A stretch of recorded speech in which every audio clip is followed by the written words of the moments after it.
I am your host, Nero Wolfe. Let's begin our journey.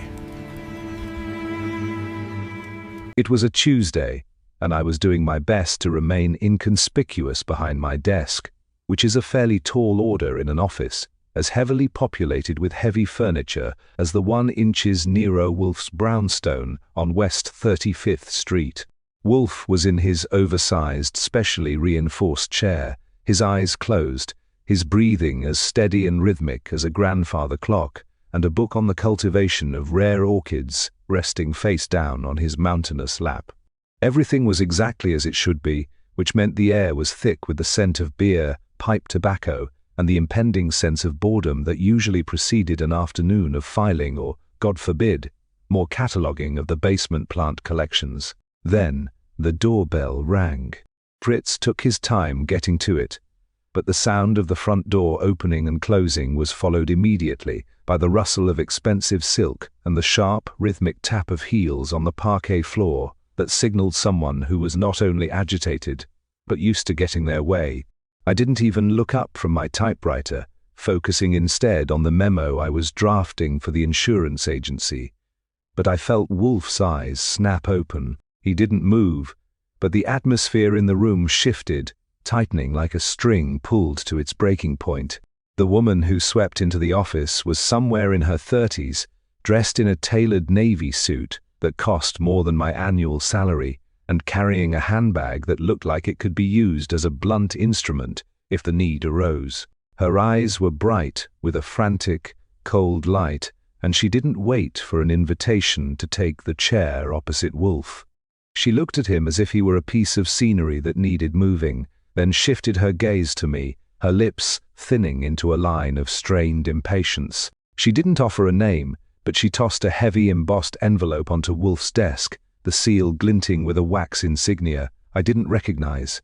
Wolfe merely looked at the envelope, as if it were a particularly unsightly insect that had landed on his desk by mistake. He didn't touch it. He let out a long, weary sigh that seemed to deflate his chest by at least an inch, and then he looked at the woman with that peculiar combination of disdain and absolute neutrality he reserved for people who thought money could purchase the laws of nature. The woman spoke then, her voice a sharp, clipped soprano that sounded like glass breaking on marble. She told us that her name was Evelyn Sant Clare, and that the sanctity of Blackstone Manor, her family's estate upstate, had been compromised by a series of events that the local authorities were either too incompetent or too corrupt to address. She didn't want the police, and she certainly didn't want the headlines. What she wanted, she said, was for Wolfe to facilitate a quiet, absolute resolution to a matter involving the systematic dismantling of her father's legacy. She spoke of missing ledgers, altered documents, and a climate of fear among the household staff that had turned her childhood home into a prison. She wasn't asking for help, she was issuing a demand for a return to the status quo. Wolfe continued to sit as still as a statue, his yellow eyes tracking the movement of a dust mote in the sliver of sunlight, piercing the heavy curtains. He didn't seem to hear the urgency in her voice. But I knew that look. It was the look he wore when he was calculating the price of his own discomfort. When she finished, the room was silent enough that I could hear the hum of the refrigerator in the kitchen down the hall. Wolfe finally leaned forward, his hands folded neatly over his enormous stomach, and told her that he was not an investigator for domestic grievances. He informed her, with that infuriatingly deliberate cadence of his, that his services were reserved for matters of significant consequence, and that the internal squabbles of a private estate were of no interest to him.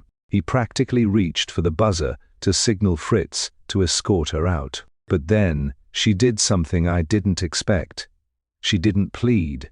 She didn't offer a bigger check. She simply reached into her bag, pulled out a small tarnished silver key, and placed it on the desk next to the envelope. She told him that if he refused, the information contained in the vault at Blackstone would be destroyed by midnight, and with it, the only evidence that linked a very prominent, very dangerous man in the city to the sudden disappearance of a certain orchid collector in the Amazon 3 years ago. Wolfe went absolutely still, The silence this time was heavy, oppressive, and smelled of ozone. I watched his fingers twitch once against the fabric of his coat, a small, involuntary motion that was the only thing betraying his inner agitation. He didn't look at the key, but his entire demeanor had changed. The apathy was gone, replaced by a razor-sharp focus that made the office feel suddenly cramped, as if the walls were closing in to watch what he would do next. He looked at the woman, his face a mask of iron, and told her that she had made a grave mistake in thinking she could use his interests as a lure. He then told her to wait in the parlor, and that he would inform her of his decision after he had consulted with his assistant. She stood up, her expression triumphantly smug, and left the room without a backward glance. When the door clicked shut, Wolfe turned to me, his voice a low, gravelly rumble. He told me to fetch my coat and to go to the kitchen to tell Fritz that dinner would be delayed. Then he told me to get in touch with Sol Panzer and to be ready to leave for the country by nightfall. The sanctity of his home had been invaded, and he was going to see it through, though he hadn't yet told me why. The drive to Blackstone Manor was the kind of long, winding journey that gave a man plenty of time to contemplate his life choices, most of which in my case involved wondering why I hadn't taken up something simpler, like professional gambling or maybe deep-sea salvage. The country air when we finally reached the estate was crisp and biting at the skin, carrying the scent of damp earth and decaying leaves. It was a stark contrast to the thick, controlled climate of the brownstone. The house itself was a sprawling, stone-faced monstrosity that seemed to be actively trying to blend into the surrounding fog. As I stopped the car, I felt the familiar itch between my shoulder blades. We weren't just here to solve a family dispute. We were here because Wolfe had been baited by a ghost from his own past, and he didn't like being reminded that he had loose ends waiting in the dark corners of the world. We were met at the front door by a man who looked like he had been poured into a tuxedo and left to dry. He introduced himself as Henderson, the estate manager, a man whose smile didn't reach his eyes and whose posture suggested he was holding his breath. He led us into a drawing room that was large enough to house a small army, yet it felt suffocatingly small. Evelyn St. Clair was waiting, looking just as composed and cold as she had in the office, but now she was accompanied by a man standing by the hearth, nursing a drink and looking at us with the kind of lazy, calculated interest usually reserved for a prize horse at auction. This was Arthur St. Clair, the brother, a man whose hands were steady but whose eyes betrayed a twitchy, nervous energy. The room was deathly quiet. The only sound the crackling of the fire and the low, rhythmic ticking of a grandfather clock that seemed to be counting down to something we weren't privy to yet. Wolfe didn't bother with pleasantries. He took the most substantial chair in the room, tested it for stability, and then settled in, looking for all the world like a man who had come to inspect the upholstery. I stood by the doorway, my hands in my pockets, taking in the room. It was a textbook study in stage domesticity. Every piece of furniture, every painting on the wall, and every shadow in the corner felt intentional. Evelyn began to explain the situation in more detail, her voice projecting a confidence that didn't match the frantic blinking of her eyes. She described a series of petty thefts, a missing ledger, a misplaced key, a letter that had vanished from her private desk, that had escalated into a pattern of psychological warfare. She claimed that someone within the household was trying to systematically dismantle the family's holdings to force a sale of the estate, a prospect that clearly horrified both her and her brother. Arthur, for his part, contributed a cynical laugh and a comment about how boring the whole thing was, though he took a long, hard swallow of his drink before he said it. He seemed to think the whole investigation was a waste of time, a fancy way of indulging his sister's paranoia. Wolfe watched them both, his eyes half closed, saying nothing. It was his signature move, the silence designed to make people uncomfortable enough to fill the void with their own secrets. I kept my gaze moving. I noticed the way Henderson hovered in the doorway, his eyes darting toward the desk in the corner every time Evelyn mentioned the missing documents. I noticed the faint smudge of ink on Arthur's cuff, a detail he didn't seem aware of, and I noticed the way the room seemed to shrink even further, the walls closing in on the small, brittle group of people who all looked like they were hiding something behind their teeth. After a few minutes of listening to their strained explanations, Wolfe finally spoke. His voice was a calm, resonant boom that filled the room and made the glass in the cabinet rattle. He told them that he wasn't interested in their domestic squabbles or their petty power struggles, but he was very interested in the keys and documents they were so desperate to keep hidden. He requested that the entire household staff be gathered in the library within the hour, and that every ledger pertaining to the estate's holdings be produced for his inspection. Evelyn looked at Arthur, a flash of something that looked like fear crossing her face. But she nodded, agreeing to the demand. It was a bold move, and it effectively put them on notice. The game was no longer on their terms, it was on his. As we walked down the long, dimly lit hallway toward the library, the floorboards creaking under our weight, I caught up to Wolfe and asked him if he had any idea what we were actually looking for. He didn't turn his head, his gaze fixed on the heavy mahogany door ahead of us. He told me that we were looking for the intersection of desperation and greed, the point where a person's need to protect their own interests outweighed their sense of self-preservation. He reminded me that people, regardless of their station or their wealth, were incredibly predictable when they thought they were being watched. He told me to keep my eyes open for anything that looked like it didn't belong, specifically anything that hinted at a connection to the Amazon incident. He was keeping his cards close to his chest, as usual, but the way his jaw was set told me that this was far more than a simple matter of a missing ledger. The library was an imposing space, lined with books that looked like they hadn't been touched in a decade. We waited for the staff to arrive, the silence returning to reclaim the house.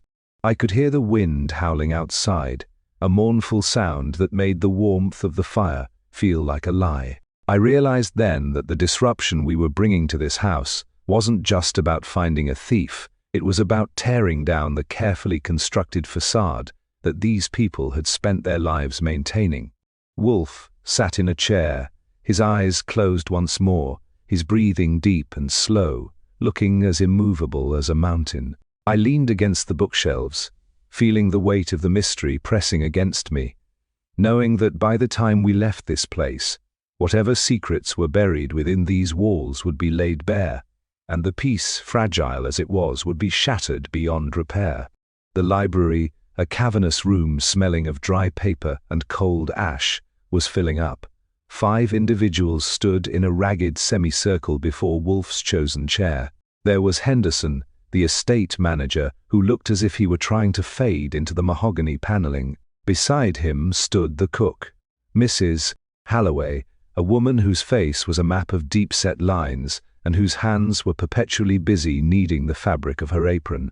Near the window, keeping well away from the others, was the young gardener, Thomas, a boy who couldn't have been more than 20, with dirt under his nails and a look of profound discomfort in his eyes.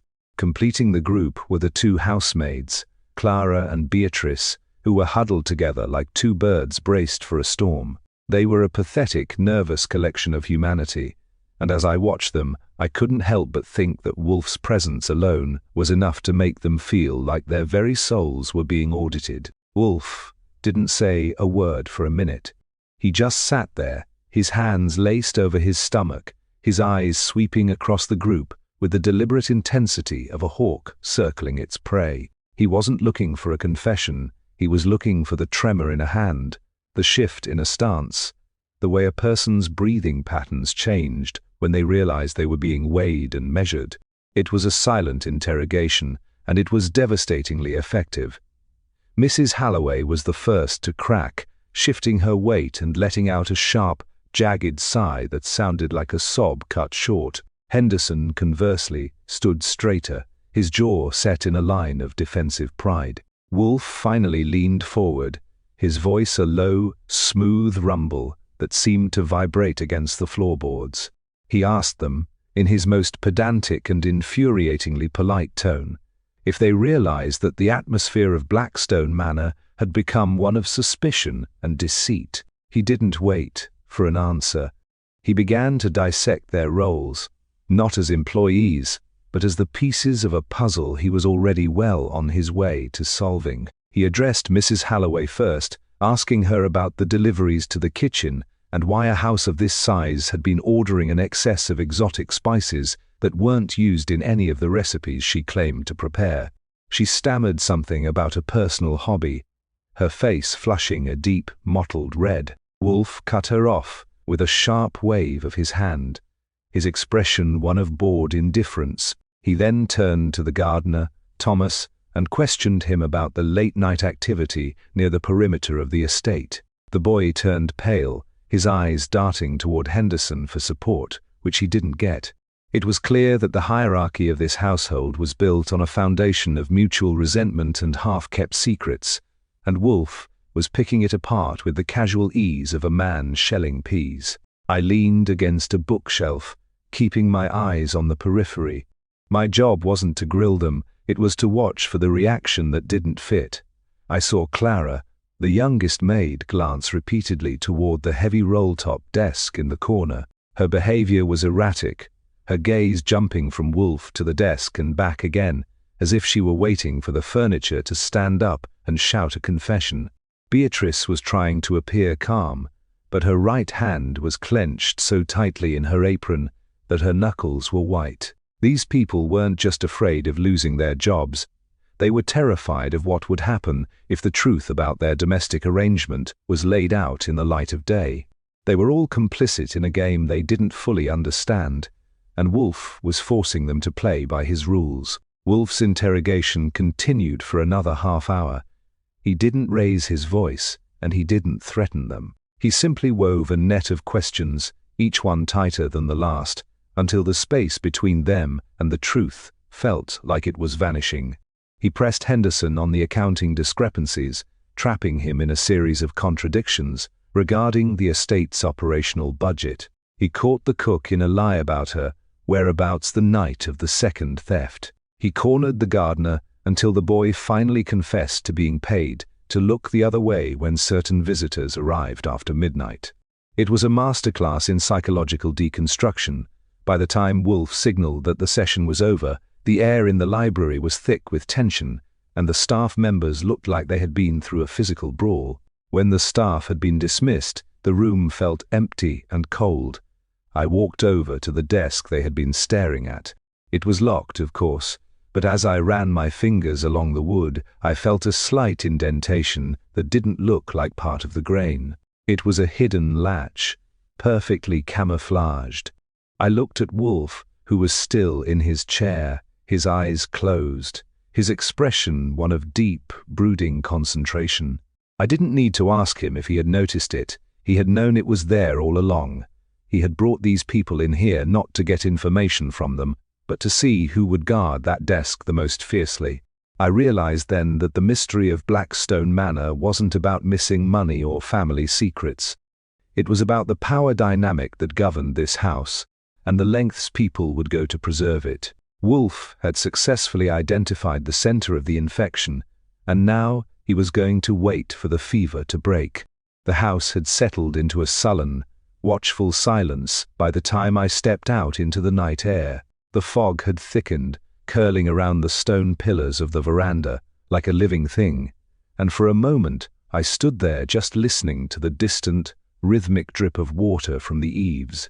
It was exactly the kind of atmosphere that made a man feel like he was being watched, even if there wasn't a soul for a mile. My instructions from Wolfe had been simple: leave the brownstone politics behind, hit the pavement, and start digging into the lives of the people who inhabited Blackstone Manor. He wanted to know where the money was going, who was visiting in the dead of night, and most importantly, why a group of seemingly ordinary employees were acting like they were guarding the crown jewels.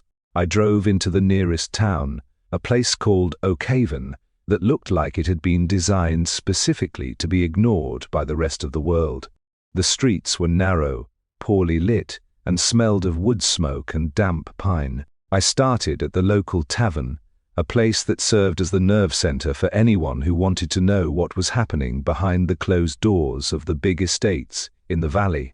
It took about 3 beers and a handful of carefully placed questions to get the bartender, a man whose face seemed permanently set in a look of mild amusement, to start talking. I didn't ask about the St. Clair's directly. I asked about the turnover rate at Blackstone and why the local suppliers had started getting suspicious about the kitchen orders. The picture that emerged was not one of a dying estate, but of a house that was being systematically hollowed out. The bartender mentioned that Henderson, the estate manager, had been seen meeting with a lawyer from the city on 3 separate occasions in the last month. He also mentioned that the gardener, Thomas, had been spotted at the train station at odd hours, carrying bags that looked far too heavy for a simple trip to visit his aunt. It was clear that someone was planning an exit, and that the thefts were just a cover for a larger operation. I left the tavern with a notebook full of names and times, feeling the familiar hum of a case beginning to take shape. I wasn't just chasing a thief anymore. I was chasing a conspiracy that was rooted in the very soil of the estate. I spent the next several hours in my car, parked near the edge of the Blackstone property, watching the main gate. The rain had started to fall in earnest, turning the gravel drive into a slick, treacherous path. It was miserable work, the kind of tedium that tests a man's patience, but it was also where the real detective work happened. Around 2 inches the morning, a black sedan with its headlights off crawled down the road and turned toward the service entrance. It moved with a practiced, stealthy grace, the driver clearly familiar with the terrain. I didn't move, I just watched, my eyes strained, my heart steady. The car stopped near the secondary entrance, and a figure stepped out, wrapped in a long, dark coat. Even in the gloom, I recognized the gait. It was Arthur St. Clair. He wasn't alone for long. A figure emerged from the shadows of the trees to meet him. Henderson. They spoke for a few minutes, their voices swallowed by the sound of the rain. I couldn't hear what they were saying, but the body language told the story. They weren't partners in crime, they were conspirators, their movements frantic and strained. Arthur handed Henderson a heavy leather-bound folder, the same kind of ledger I had seen on the desk in the library, and then turned to leave. I waited for the car to pull away before I started my engine. I needed to see where Henderson was going, and more importantly, what he was going to do with that ledger. I followed at a safe distance, the taillights of his car glowing like red embers in the mist. He did not return home. Instead, he drove to a small abandoned barn on the far side of the property line, a place that looked like it hadn't seen a farmer in 20 years. He parked, got out, and walked inside.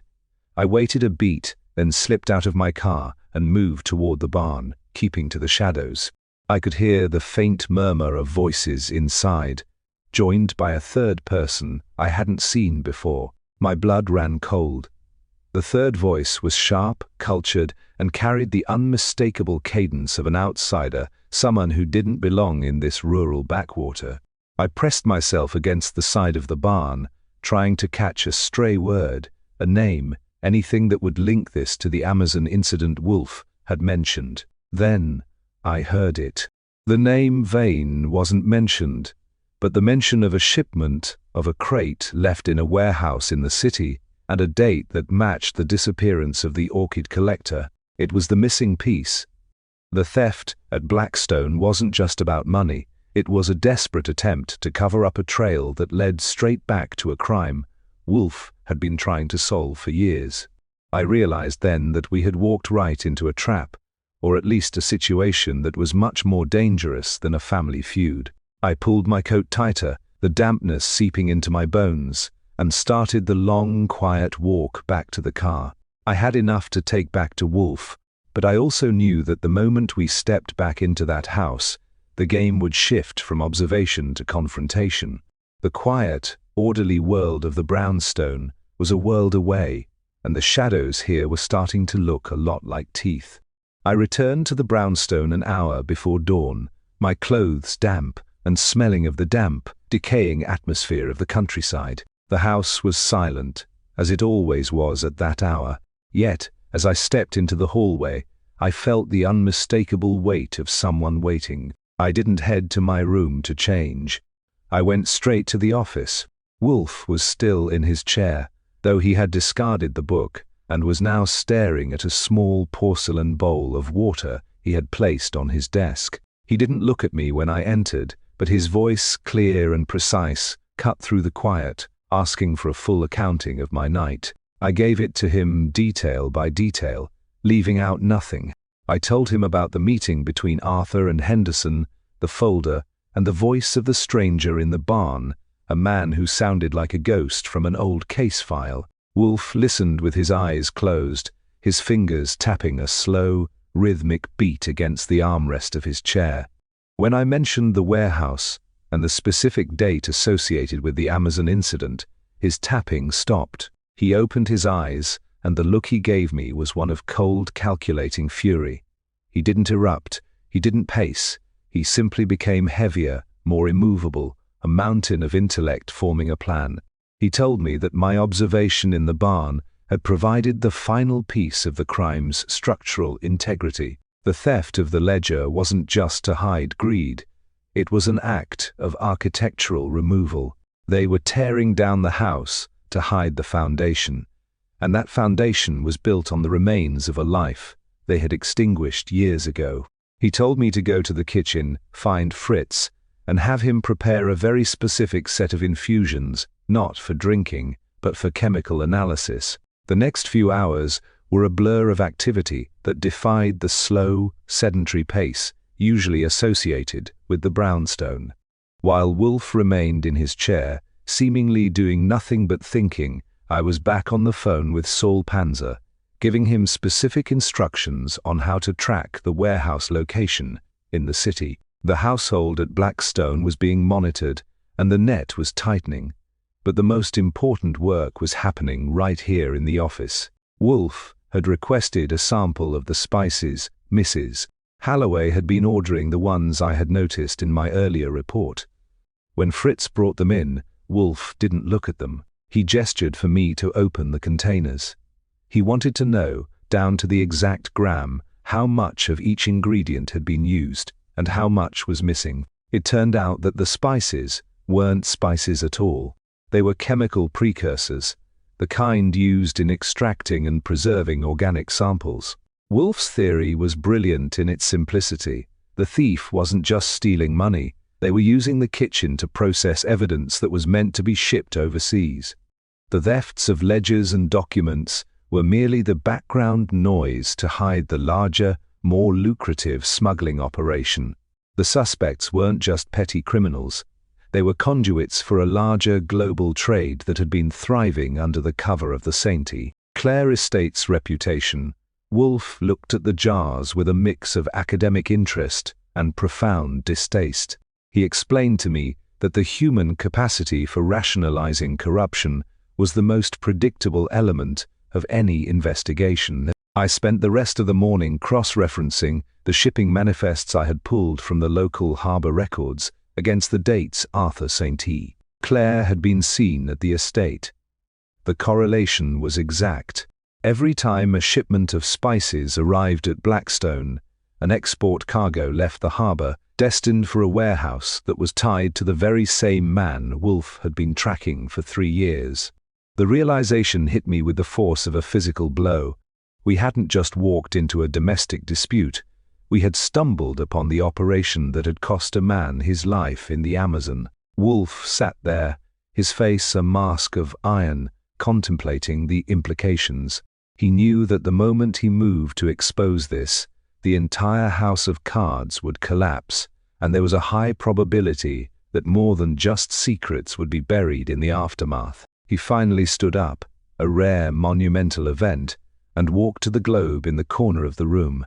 He spun it once, his finger resting on a spot that seemed insignificant to anyone else, but which I knew marked the beginning of his own long-standing vendetta. He told me that by the end of the day we would return to Blackstone, not as guests, not as investigators, but as the architects of the final accounting. He wanted everything ready: evidence, witnesses, and leverage. He looked at me, his eyes gleaming with the sharp, cold light of intellectual justice, and told me that the time for observation was over. The game was now about precision, and he was the only man alive who could ensure that the final move would be the one that checked them all. I left the office, the weight of the coming confrontation settling in my chest, knowing that the piece of the brownstone was about to be burned away, and there would be no turning back. The drive back to the estate felt different this time, the car cutting through the oppressive afternoon heat like a blade through heavy silk. Beside me, Sol Panzer sat in the passenger seat, his eyes scanning the horizon with the quiet, predatory focus of a man who could blend into a brick wall if the situation demanded it. He was the linchpin in Wolfe's design, the man who handled the messy, tactile reality that existed outside the rarefied air of the brownstone. We were heading back to deliver an ultimatum, not a request for information. Wolfe had been clear: the element of surprise was a depreciating asset, and if we didn't solidify our control over the household before the next shipment arrived at the warehouse, we would be chasing shadows for the rest of our lives. As we turned onto the long, gravel drive of Blackstone Manor, I noticed the change immediately. The estate, which had been a picture of somber, aristocratic restraint only hours before, now radiated a frantic, nervous energy. A delivery van was backed up to the service entrance, and I saw Henderson directing the transfer of crates that didn't look like kitchen supplies. I signaled for Sol to pull the car around to the rear, out of sight of the main house. We didn't need to announce our arrival. We needed to observe the final stage of the transfer. Sol slid out of the car, his movements fluid and silent, and vanished into the dense line of trees bordering the orchard. I stayed with the car, keeping a watchful eye on the service entrance, my hand resting near the door handle in case the situation turned volatile. Minutes stretched into an eternity, the only sound the hum of an idling engine and the distant, rhythmic thud of crates being loaded. I was waiting for the signal, a specific sequence of lights from the barn that would confirm Sol had compromised the shipment's integrity. When it finally came, a sharp white flash in the darkness of the trees, I felt a surge of adrenaline. It was the moment Wolfe had anticipated. I didn't wait. I stepped out of the car and walked toward the service entrance, my pace steady and deliberate. Henderson looked up, his face losing all color the moment he saw me. He tried to block the doorway, his hands trembling, but I didn't stop. I walked past him, my expression one of cold, professional detachment, and moved into the kitchen. The room was a chaos of open crates and scattered supplies. Mrs. Halloway was there, clutching a handful of shipping labels as if they were a life raft. She looked at me, her eyes wide with a mixture of terror and resignation. I didn't say a word. I just started looking through the crates, pulling out the materials that Wolfe had suspected were hidden in plain sight. It was all there, the precursors, the ledger pages, the correspondence addressed to the man in the city. The entire operation was laid out on the butcher block table, a testament to the sheer, blinding arrogance of a group that thought they could operate under the radar of a man like Nero Wolfe. I took a deep breath, letting the gravity of the situation settle, and checked my watch. Sol emerged from the shadows a moment later, holding a small, leather-bound notebook he had retrieved from the back of the delivery van. He handed it to me without a word, his expression unreadable. It was the master ledger, the record of every transaction, every payoff, and every shipment that had left the estate in the last 3 years. It was the key to the entire mystery, the document that linked the Sainter Clare family to the Amazon incident and the man who had ordered the hit on the orchid collector. I looked at the kitchen staff, who were now standing in the center of the room, looking like cornered animals. The game wasn't just over. The board had been flipped, and they were staring at the inevitable end of their tenure at Blackstone. I didn't need to interrogate them. They were already broken, the weight of their own complicity crushing the resolve they had been clinging to since our arrival. I told them to remain in the kitchen and not leave until I returned with Wolfe. I didn't have to threaten them. The authority in my voice, backed by the undeniable reality of what we had found, was enough. I walked back out to the car, the cool evening air feeling like a relief after the suffocating tension of the kitchen. Saul followed, his pace as measured as ever. We drove back to the front of the house, where Wolfe was waiting on the veranda. He hadn't moved an inch, but his eyes were bright, focused on the horizon as if he were watching a storm gather. I stepped out of the car and walked toward him, the master ledger held firmly in my hand. I didn't have to say anything. Wolfe looked at the book, then back at me, a faint, satisfied smile touching his lips. He stood up, his massive frame casting a long, imposing shadow across the veranda, and told me that it was time to move to the final phase. The office gathering was set for the evening, and he wanted everyone, Evelyn, Arthur, and the staff present for the autopsy of their deceit.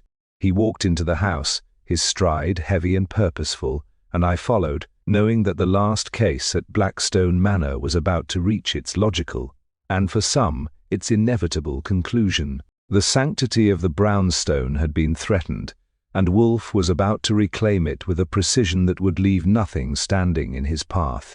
The library had been transformed from a place of musty silence into a pressure cooker. Wolfe had taken command of the room with a subtle, overwhelming gravity that made the very air feel dense. He sat at the head of the long, oak-carved table, his massive hands folded over his stomach, his eyes half closed as if he were drifting off to sleep.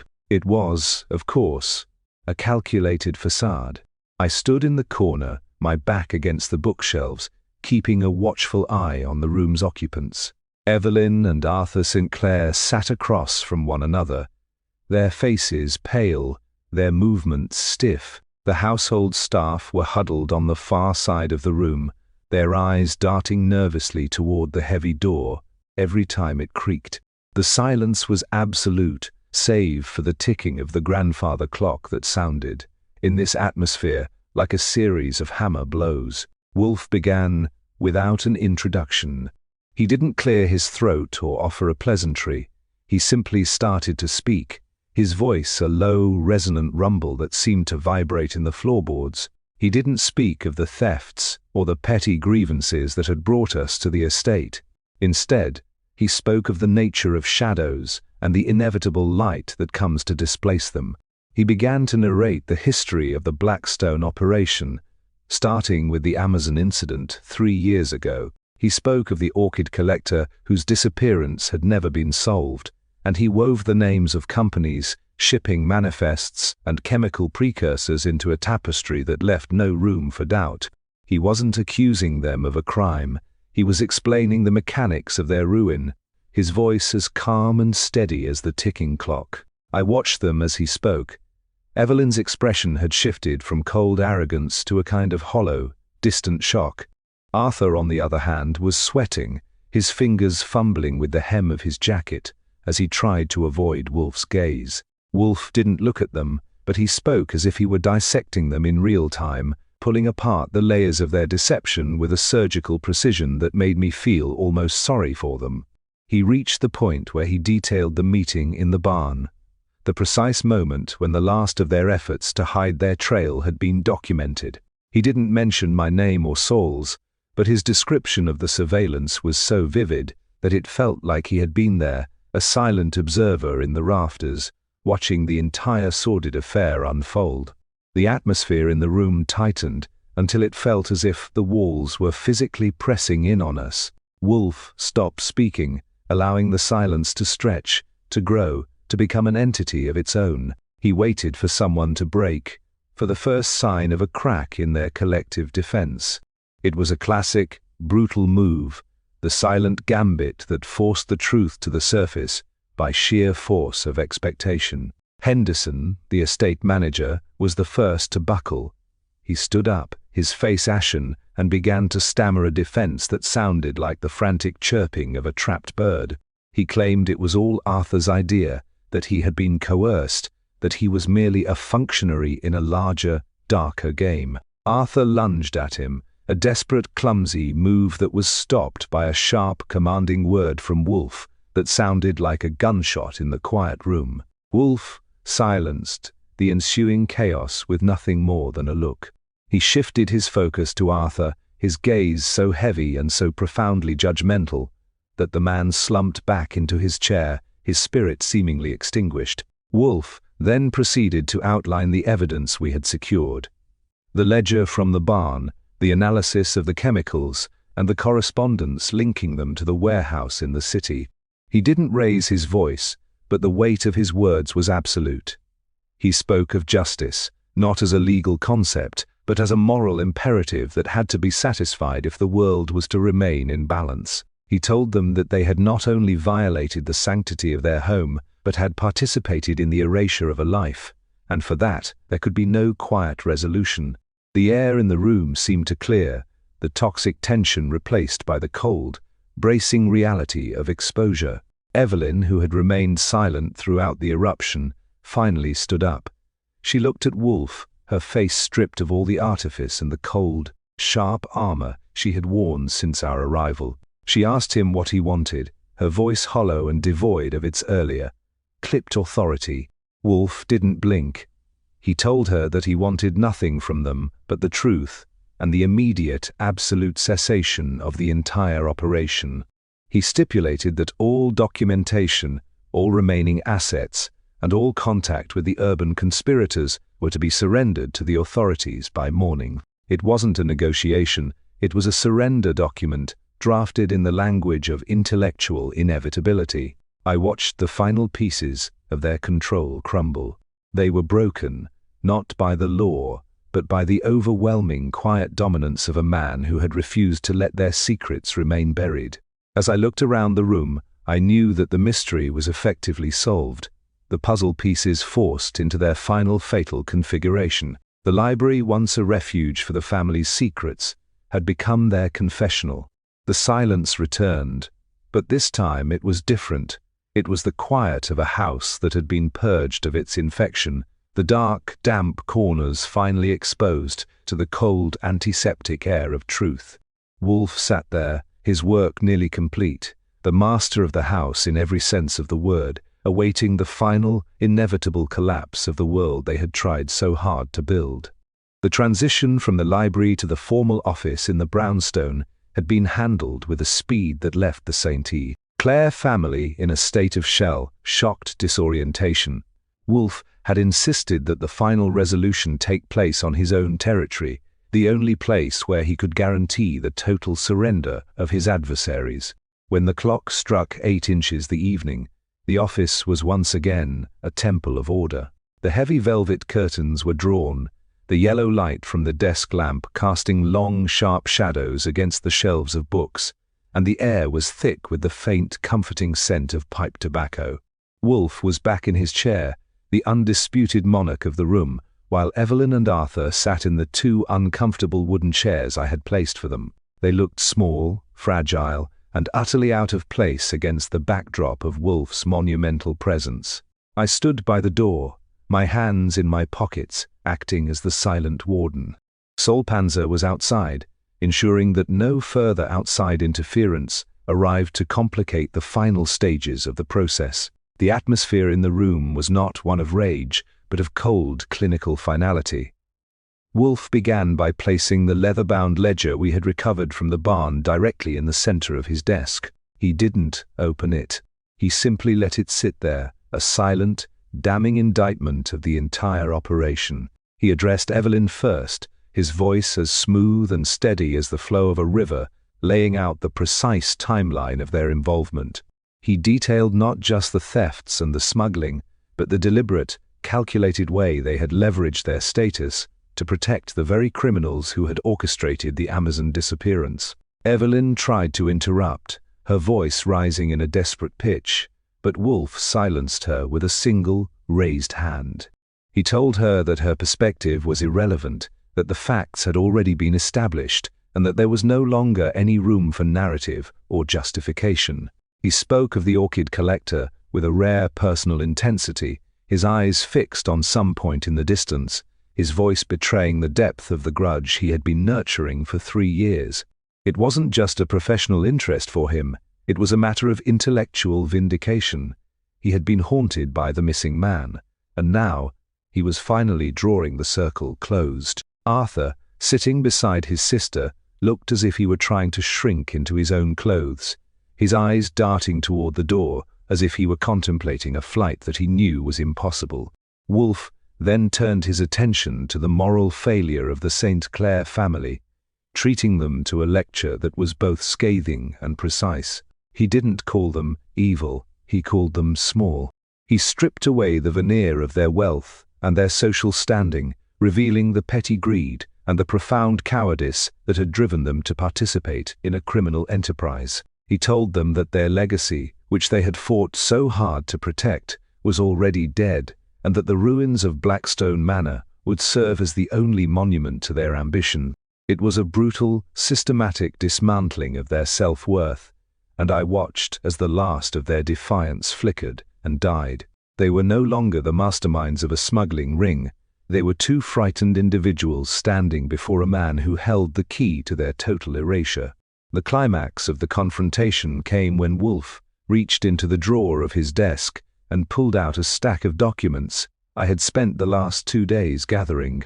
They were the final pieces of the puzzle, the records of the warehouse ownership, the bank statements linked to the offshore accounts, and the signed statements from the shipping firms that had been compromised by the estate's involvement. He slid the stack across the desk, stopping just short of Evelyn's trembling hands. He told her that these were the keys to their absolution, provided they surrendered everything, including the location of the remaining evidence in the Amazon warehouse. He wasn't giving them a choice. He was giving them the path of least resistance toward their own survival. They were silent for a long time, the weight of the decision hanging in the air like a storm cloud.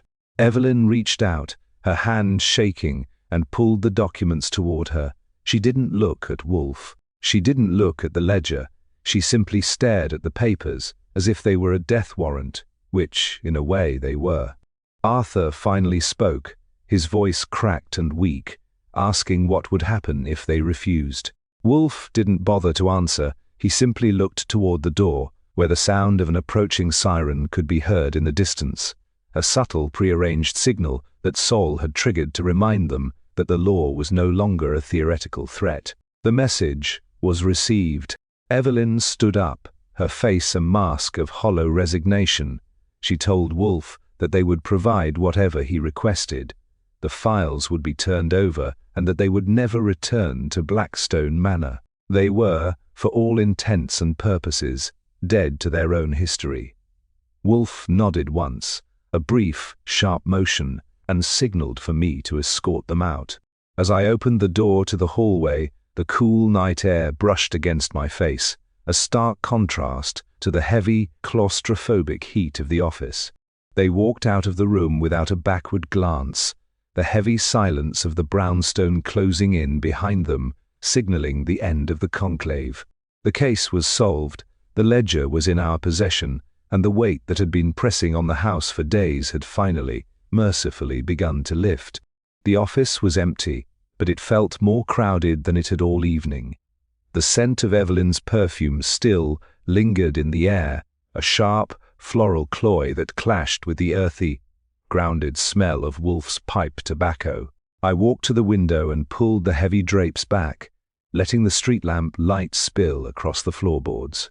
Outside, the city was moving on, oblivious to the fact that a small, quiet, and profoundly dirty war had just been concluded in this room. Wolfe remained in his chair, but the tension that had held him upright for hours had finally dissipated.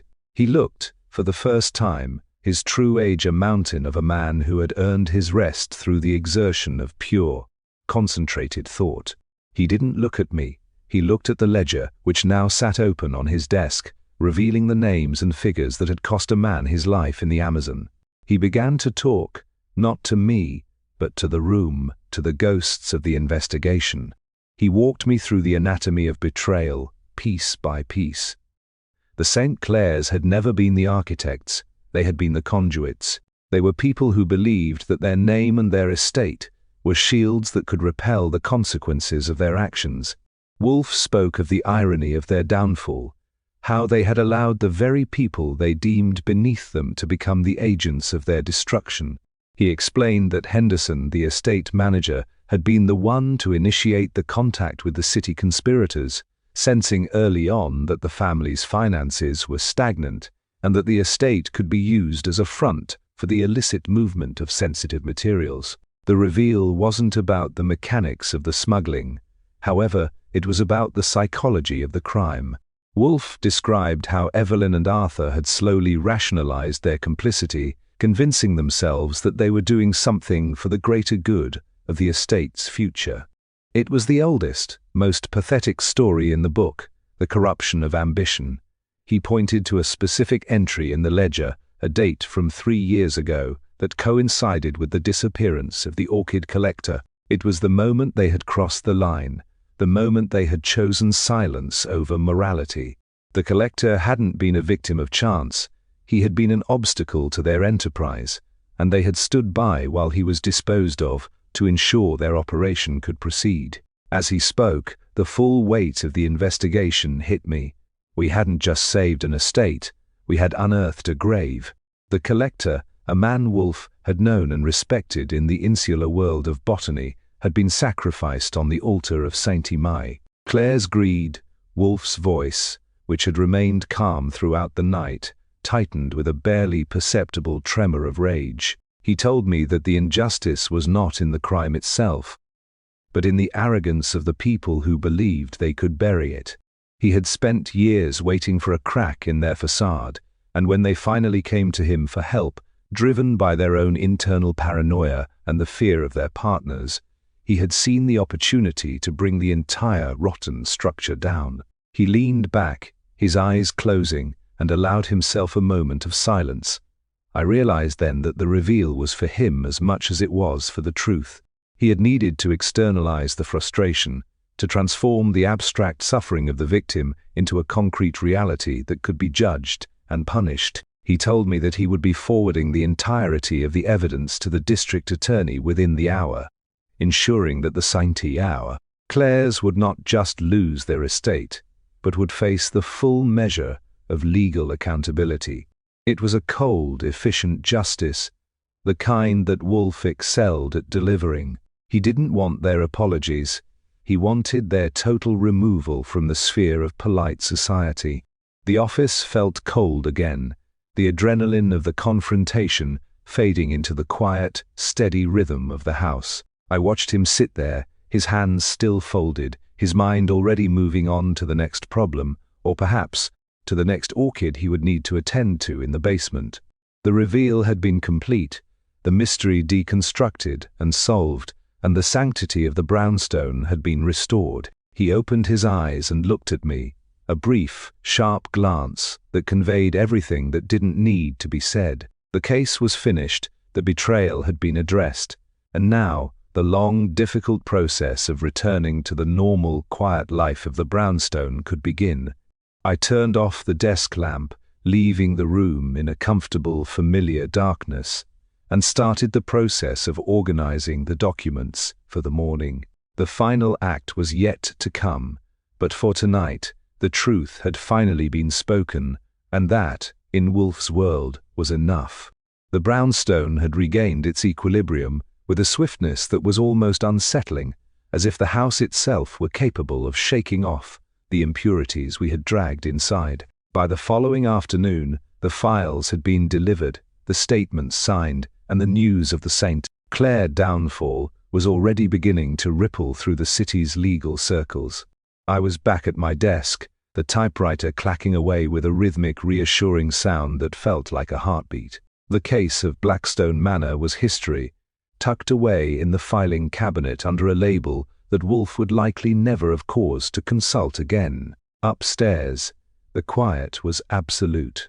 Wolfe was in the plant rooms, where he spent his afternoons in the company of his orchids, the only living things he considered capable of genuine loyalty and uncomplicated growth. Fritz was in the kitchen, the air already thick with the complex, savory aroma of a braised veal dish that was intended to serve as our celebratory, yet understated evening meal. I walked down the hall and stood in the doorway for a moment, watching him work. There was something profoundly grounding about the way he handled the ingredients, a reminder that while the world outside was often a chaotic mess of betrayal and greed, there were still pockets of existence, governed by order, care, and the pursuit of excellence. He looked up, gave me a brief, knowing nod, and turned back to his pots. He knew the case was finished without me having to say a word. In this house, silence was the most efficient medium for communication. When dinner was finally served, the mood was one of quiet, intellectual satisfaction. Wolfe had descended from the plant rooms, his expression as unreadable and serene as a summer pond. We took our places at the table, the silver clinking softly against the china. He didn't speak during the first course, and I followed his lead, enjoying the perfection of the meal. It was only when we reached the final course, a delicate, lemon-infused custard, that he finally broke the silence. He set his spoon down, leaned back, and looked at me with those sharp yellow eyes that seemed to see straight through to the core of any argument. He observed that the tragedy of the St. Clairs was not that they had done wrong, but they had lacked the imagination to realize the inevitability of their own undoing. He spoke about the nature of human folly, his voice measured and devoid of any lingering bitterness. He reflected on how people often spent their entire lives building elaborate cages, not realizing that the bars they were constructing were made of their own lies. He noted that the collector in the Amazon had been a man of genuine curiosity, a person who had spent his life seeking the beauty of the natural world, while his killers were people who had spent their lives seeking to own, trade, and ultimately discard it. It was a classic moral reversal, one that Wolfe found deeply offensive on an intellectual level. He wasn't interested in the politics of their ruin, but he was profoundly satisfied that the intellectual debt had been settled. As he spoke, I thought about the man in the Amazon, a ghost whose story had finally been told. There was no grand sense of closure for him, no parade of honor, but there was the cold, clean satisfaction of justice. Wolfe picked up his glass of wine, took a slow, deliberate sip, and stared at the flickering candle in the center of the table. He said that the world was an untidy place, filled with people who lacked the discipline to act with clarity, and that it was our burden, or perhaps our privilege, to occasionally introduce a measure of precision into the madness. It wasn't a humble sentiment, but coming from him, it felt like an accurate assessment of his own life's work. Dinner ended as it always did, with a final lingering moment of quiet. I pushed my chair back, the movement echoing in the room, and felt the last vestiges of the Blackstone tension drain away. Wolfe rose, his massive form filling the doorway for a fleeting second, and remarked that tomorrow he intended to spend the entire day in the greenhouse. A new shipment of hybrids was arriving, and he was concerned about the humidity levels.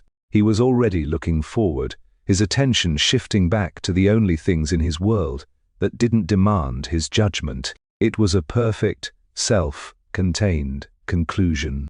The mystery was a closed loop, the books were balanced, and the sanctity of the brownstone remained as impenetrable as ever. I walked to the front door, checked the lock, and turned off the lights in the hallway, leaving the house to its own silence. I went back to the office, sat at my desk and picked up a pen. I had the final report to finish, but for the moment, I just stared at the blank page. I thought about the quips I could have made, the sharp remarks I could have leveled at the St. Clairs, but they didn't seem necessary anymore. The truth was its own punchline. I closed my notebook, leaned back, and listened to the city outside. It was a big, noisy, complicated place, but for tonight, everything was exactly where it belonged. The case was closed, the dinner was eaten, and the brownstone was at peace. I let out a slow breath, feeling the weight of the last few days finally dissolve, and prepared for another, much quieter day.